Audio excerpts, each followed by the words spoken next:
Bonna family, what is going on? ML Sports Take.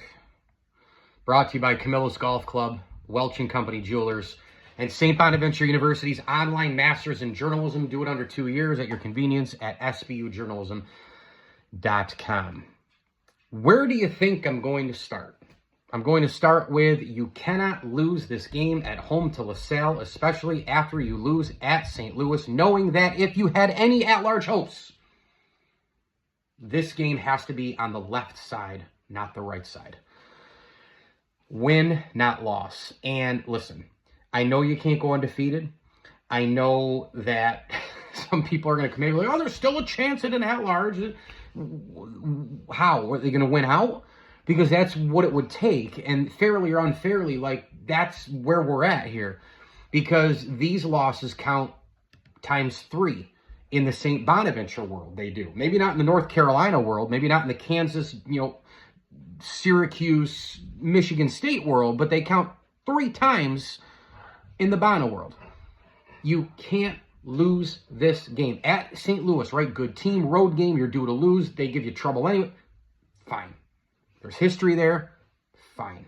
Although, hell, there's history with LaSalle in terms of when I was a student. Remember 2000, 2001 when Bonna went down to LaSalle. Matt Motika is watching, and you know exactly what I'm going to say here. And Bonna was basically on the cusp of being a tournament team in back-to-back years. Kevin Houston throws the gum down on the floor, gets all pissed off at a play. Technical foul, game over. We drove home in a snowstorm. Matt, great driving, by the way, that trip. I think that was you the whole way. This game was so infuriating for so many reasons, right? You're up 4 at the half. And I thought, first of all, right from the beginning, it was, these two teams scored in the 80s. You had overtime to do it, obviously. But even scoring in the 70s at the end of this game was stunning to me. I thought this game was going to be a low to mid-60s game because it was a lot of physicality. It was a lot of banging bodies and all the rest. But there was so much inside this game that I absolutely hated. And this is in no particular order, okay? Number one, I hate losing a game when you go 11 for 21 from 3. I absolutely hate losing a game when you get 33 points from 3 and you're not a 3-point shooting team. I can't even deal with that. Another thing is, in a lot of the team stats, you're pretty much equal. Now, turnovers, 12 turnovers for Bonna and 6 for LaSalle. Wouldn't have been that much of a difference, that big of a gap. The problem was LaSalle turned into a lot of those turnovers into points. And that was a huge part of the game. Another thing that I cannot stand, Jonah Hinton just chucks. Now, he went 4 of 8 for 3, I get it. But then once he hits one, he thinks he can just chuck a bunch from everywhere. And he had that horrible turnover late as well. There's just something about him in the game that just makes me a little shaky. I know he scored 12 points. I know he went 4 of 8 from the floor, or 4 of 10 from the floor and 4 of 8. The box score looks fine, but if you look bigger, if you look deeper, and you look at those 3 turnovers, Hinton is just kind of a liability in there a lot of the time. So that really... he drives me crazy in there. He forces passes and all the rest. Another thing that drove me nuts was in a game like this with Bonna, when it becomes super physical, it's just like, oh, well, let's just go into the big physical guy then. Let's just keep throwing it to him. And I'm like, why did you keep going into Noah Brown? I know he can shoot free throws. He had 17 points, but 10 were from the line. 10 of 12. And Bonna went 21 to 27 from the free throw line. But Brown, again, 8 rebounds, this and that. He had 3 turnovers. But why is the design to keep dumping it in, dumping it in, dumping it in? In the second half, you've got Council, you've got Jones. Jones was unreal today. Just keep going to the 10. And even though LaSalle would bring out the double and they'd rotate and they did a great job, and Dunphy and Mahalik and these guys, I know they have a really, really well-coached team. And by the way, I don't want to take away from LaSalle. When it comes from the Bonna perspective, I do understand there's another team out there. I understand that they're playing hard, they're playing defense, they're physical, they had to travel. I understand all those other things. There is another team out there.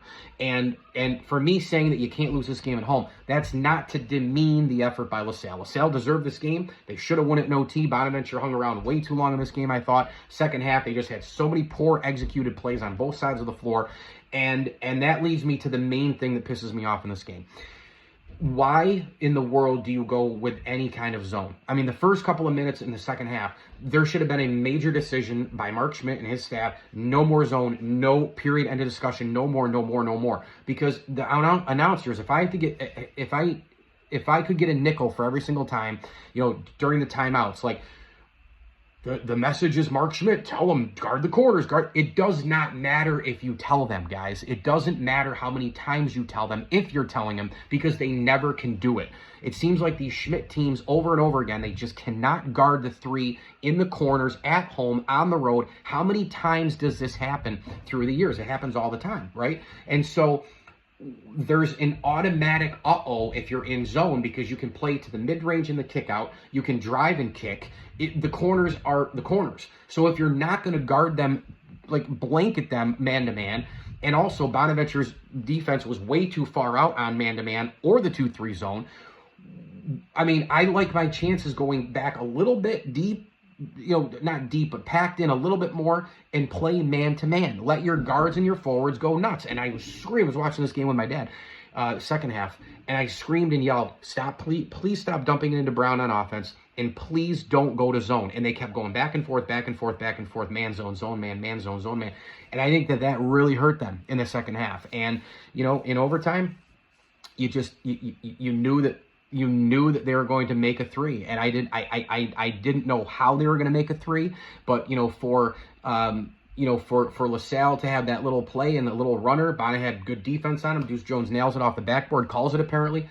When that ball went up, it was a half second before you could tell that it was directly going to go off the bank. You could just tell where that was going to go. You could tell it was going to be a bad break for Bonnet. You could tell that was exactly how they were supposed to lose today, seriously. And what pissed me off was the two possessions before that, too. I mean, Bonaventure had two golden, really, opportunities to win the game in OT, right? I mean, they really had some great chances. This game, I can't say enough about Melvin Council. I just can't. I mean, the guy is an absolute monster. When you need baskets, he's just there over and over and over again. I thought Chance Moore could have been involved more in the game.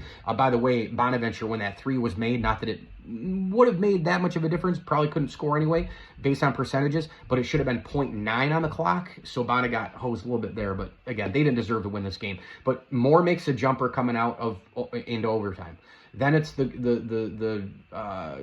it's the made jumper and a free throw by Shepard. More free throws. Then Council makes a jumper, right? And he makes another jumper. And he's just, you can count on him. He just scores. So that's 82-80. And you're like, yeah, well, the three can still win it. And that's literally like what I'm thinking this whole time. Like, you can't be up two because you're going to give up a three. And it just happened that it was a bank shot runner, and Bonnet lost the game. But those things really pissed me off. You can basically say goodbye to the at-large right now. That's what today did for me.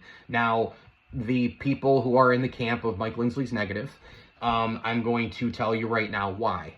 There's three reasons why. The Bonnet disrespect factor and mid-major factor across the board, number one. Number two, you now have a horrendous loss at home, which counts ×3 because of what your status is, okay? And you also don't have quality wins, okay? This team, for as great as it was going 14-1 before the two losses and all the rest, they didn't beat really anybody outside of VCU. That's a fact. When you look at it, you don't jump out and go, wow, that's the win. Now, if you beat Utah State there, you've got a Q1, fine. This is a Q4 loss at home. Brutal. I mean, brutal in this basketball game. Providence is a 500 team. There's a lot of teams, and you're not gonna send somebody into the tournament for beating Bryant at home, beating Bucknell. So Bonaventure does not have any quality losses at all. The A10 has no ranked teams. I think half the conference is really not that good. And you've got Dayton playing down right now. St. Louis beat them the other night, but how good is St. Louis? I mean, I think they're a team that could win the A10 tournament if you can get hot. Maybe they can make some March noise, but that can be, you can consider that for 215 teams in America, 250 teams in America. So those reasons right there, the Bonnet disrespect, mid-major disrespect, the fact that you have this horrific loss that counts ×3 because of number one, and the third thing is, for me, is the fact that while I say all this, I do understand. I mean, nobody's going to go undefeated. You can't win. You're going to play 30 games and win 28. Nobody's going to do that anywhere in the basketball world. That's another reason. You're not going to just win a million games. So, like, I mean, they would need to, based on the first two things I said, they would need to, like, basically win out here. I mean, they would need to like win every single game except one, and then maybe they're still on the bubble, honestly, because of how this works. We've seen this in other conferences, by the way. How many times do you see clubs that are 29-2 or 27-4, and people are like, you know, like we've seen like the Oaklands and those kind of teams in the past. So nobody's going to go undefeated. Nobody's going to win all the games. I don't expect Bonaventure to win those games. I don't expect them to reel off every single game. It's impossible. It's sports. You're not going to win every game from here on out. But all these reasons are why. And this game was devastating at home. Just devastating. And what do? You can only play the next game at this point. That's it. So absolutely infuriating today. Just super frustrating. Absolutely brutal. And I thought there were a couple of quick little, again, adjustments here that could have won this game. And that'll hurt you. But we're going to come back and watch the next one, aren't we? Because that's what we do. ML Sports Take, brought to you by Camillus Golf Club and Batavia Downs Gaming. Please like this video and subscribe to my channel. As I always tell you, enjoy the games.